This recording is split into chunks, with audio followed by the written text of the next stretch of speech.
Sir जब मेरे घर पे फायरिंग हुई तो मेरा परिवार घर पे था। हम 2-3 लोग हैं, ठीक है। मेरे माताजी, मेरे पिताजी, ठीक है। और ये लोगों ने पहले भी हमें मारने की कोशिश की थी।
जीरकपुर के हरमिलाप नगर में रात 2 बजे गोलियों की दड़दड़ाहट से पूरा एरिया गूंज उठा।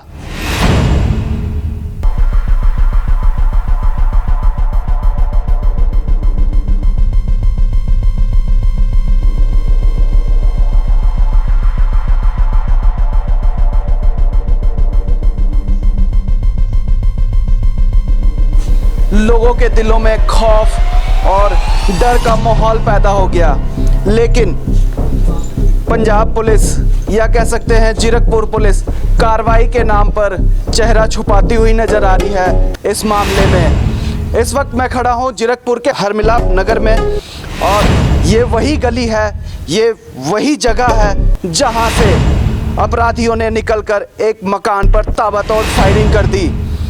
उसी मकान के जो मालिक है, हम उनसे भी बातचीत आपकी करवाएंगे और हम दिखाएंगे कि कौन थे वो अपराधी और क्यों हमला किया उन्होंने, क्या रंजिश थी। इसी मकान पर रात 2 बजे ताबड़तोड़ गोलियों की तड़तड़ाहट से पूरा जो परिवार है वो सहम उठा और डर के माहौल में अभी भी है। क्या नाम है जी आपका? मेरा नाम आदित्य बदवार है जी। आपके मकान पर रात जो अपराधियों ने इस तरह से ताबड़तोड़ हमला किया, आप इस वक्त हमारे व्यूवर्स को बताएं कैसा महसूस कर रहे हैं आप? हम बहुत डरे हुए हैं जी। पहले भी हमारे ऊपर एक हमला हो चुका है जिसके ऊपर एक FIR भी दर्ज हो रखी है। FIR नंबर 337, 323 और 341 के तहत सेक्शंस के तहत वो FIR दर्ज हो रखी है, पर अभी तक उसमें भी कोई कार्रवाई नहीं हुई।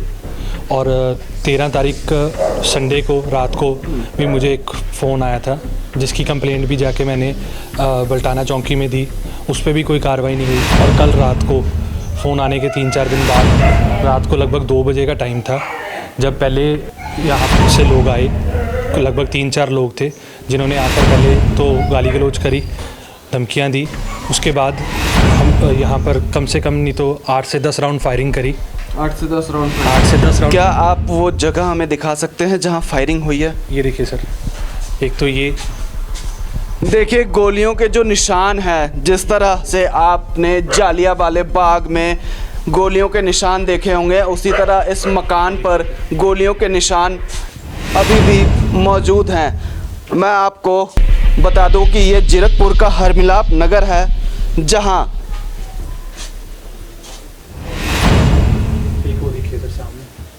देखिए किस तरह से गोलियों के निशान अभी भी मौजूद हैं। और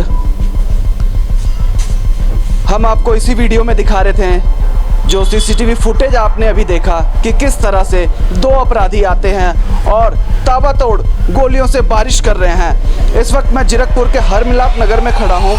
आप क्या काम करते हैं जरा हमारे व्यूवर्स को बताइए, और कितने लोग मौजूद थे उस वक्त जिस वक्त ये फायरिंग हुई आपके मकान पे? सर जब मेरे घर पे फायरिंग हुई तो मेरा परिवार घर पे था। हम 2-3 लोग हैं, ठीक है। मेरे माताजी, मेरे पिताजी, ठीक है। और ये लोगों ने पहले भी हमें मारने की कोशिश की थी। इनका जो मेन मकसद है वो ये है। कौन लोग हैं ये?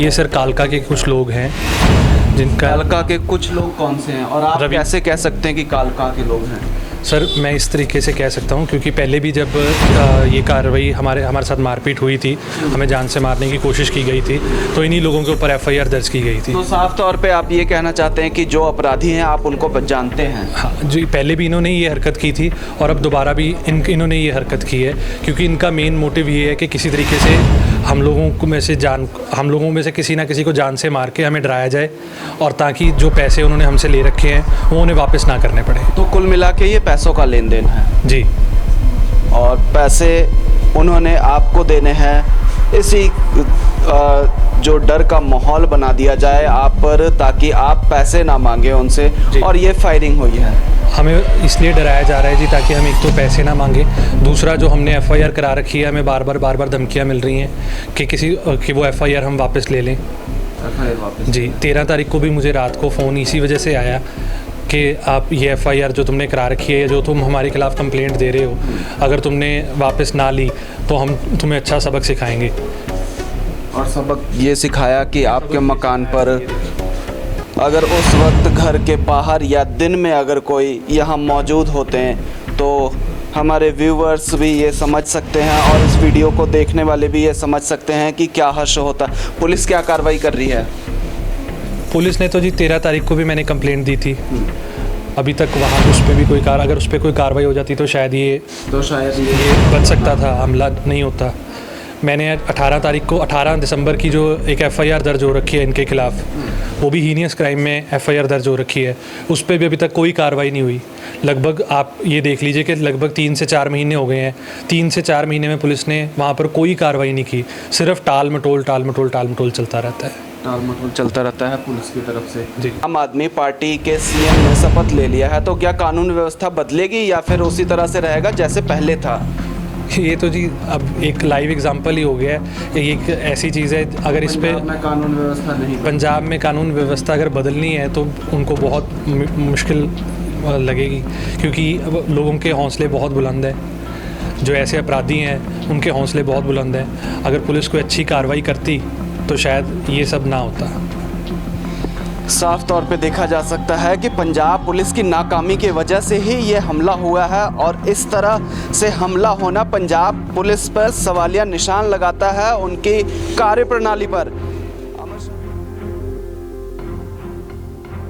जीरकपुर के हरमिलाप नगर में जिस मकान पर फायरिंग हुआ, गोलियों की गड़गड़ाहट से पड़ोसियों ने भी सुनी और वो भी दहशत के माहौल में जी रहे हैं।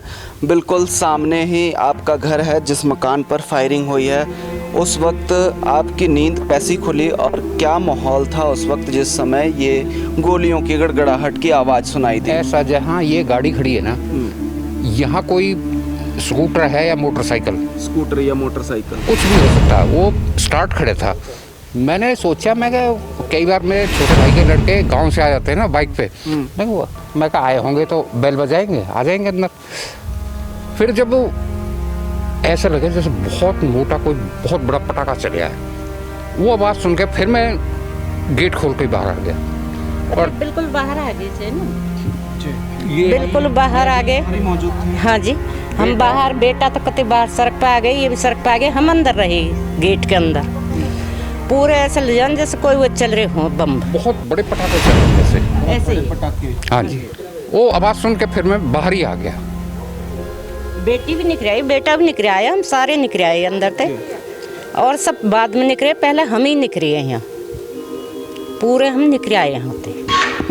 देखिए, आप खुद देख सकते हैं कि किस तरह से डर का माहौल है और जिस मकान पर ये फायरिंग हुई है उसी मकान के बिल्कुल सामने इनका मकान है। पड़ोसी हैं, वो बता रहे हैं कि बहुत बड़े पटाखे की आवाज़ की जैसी गोलियां चली है। आपने पहले भी कंप्लेन करी थी आरोपियों के खिलाफ, उसमें एफआईआर दर्ज हुई थी, क्या कार्रवाई हुई पुलिस के तरफ से?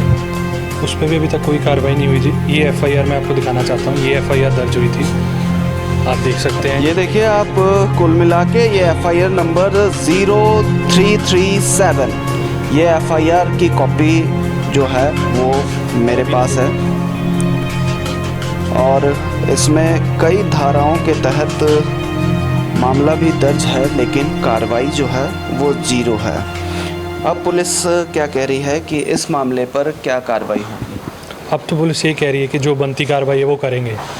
वर्मा जी, आप समाज सेवी हैं, आप यहीं रहते हैं, आपने काफ़ी लोगों की मदद भी करी है। इस मामले में कैसे देखते हैं इस मामले को आप? सर, जो यहाँ पे एरिया जो पंचकुला से अटैच है, ये बिल्कुल है तो पंजाब का एरिया है, पर चंडीगढ़ से भी अटैच है। सभी से अटैच है, तो ये पता नहीं लगता भी कौन किधर से वारदात करके किधर से निकल जाए, इसलिए सेफ़ नहीं है एरिया। थोड़ा सा इसके लिए कानून व्यवस्था जरूरी है यहाँ पे। जो भी है पुलिस हर एक की मदद वैसे तो करती है मौके पे जब भी होता है, पर इस केस में जो भी है, जो रात को उन्होंने फायरिंग की है, जो उनको पकड़े पुलिस और जो भी है उनके खिलाफ जो कार्रवाई करे। तो ऐसे तो कोई भी बंदा सेफ़ नहीं है अपने घर में, कोई भी किसी टाइम भी आए, किसी टाइम भी। पीछे भी यहाँ लड़ाई हुई थी, परिवार का फंक्शन चल रहा था, वहाँ भी 7-8 लड़के आए, मार के चला गए, कुछ नहीं हुआ। तो इसलिए सेफ्टी ज़रूरी है। सभी परिवार हैं, अच्छी फैमिली है, यहाँ से किसी ने कोई कहीं से मकान बेच के यहाँ पे आया, सेफ्टी सबसे पहले है। सेफ्टी सबसे पहले। हाँ जी। और जबकि सेफ्टी के नाम पर वो दिख रहा है कि सेफ्टी कितनी। क्या रात को यहाँ पेट्रोलिंग होती है? रात को कभी कभार पेट्रोलिंग होती है जी, कभी कभार पेट्रोलिंग होती है। तो आपको ऐसा नहीं लगता कि अगर जो सबसे बड़ी दिक्कत है वो ये है कि यहाँ गेट तो बहुत लगा रखे हैं, पर कोई भी गेट बंद नहीं होता सारी रात। जैसे पंचकुला में जो गेट लगे हुए हैं वो सब बंद होते हैं रात को, सिर्फ कोई एक गेट खुला रहता है। यहाँ पर लगभग 8 गेट हैं और 8 के 8 गेट खुले रहते हैं। मतलब सुरक्षा जो है वो भगवान भरोसे। बिल्कुल। आते और मुझे अगर रात पेट्रोलिंग हो रही होती तो क्या लगता है कि आरोपी जो है वो पहचान में आते या पकड़े भी जा सकते? पकड़े जा सकते थे जी, यदि पेट्रोलिंग होती। कभी कभी आती है रात को, कई बार पुलिस की गाड़ी आती है 2 बजे आती है, कभी 3 बजे राउंड तो मारते हैं, पर कोई अब पकड़े नहीं गए जी अभी तक कोई। रेगुलर पेट्रोलिंग भी नहीं है? हाँ जी, रेगुलर नहीं है, कभी बीच में आते नहीं, रेगुलर नहीं है। जीरकपुर के हरमिलाप नगर में 2 आरोपी आकर ताबड़तोड़ एक मकान पर फायरिंग करते हैं। फायरिंग का जो कारण बताया जा रहा है वो प्रॉपर्टी को लेकर है, पैसों के लेन देन के मामले में है। पूरा मामला क्या है हम आपको इसी वीडियो में दिखाएंगे। कैमरामैन अर्जुन के साथ अमर शर्मा की रिपोर्ट।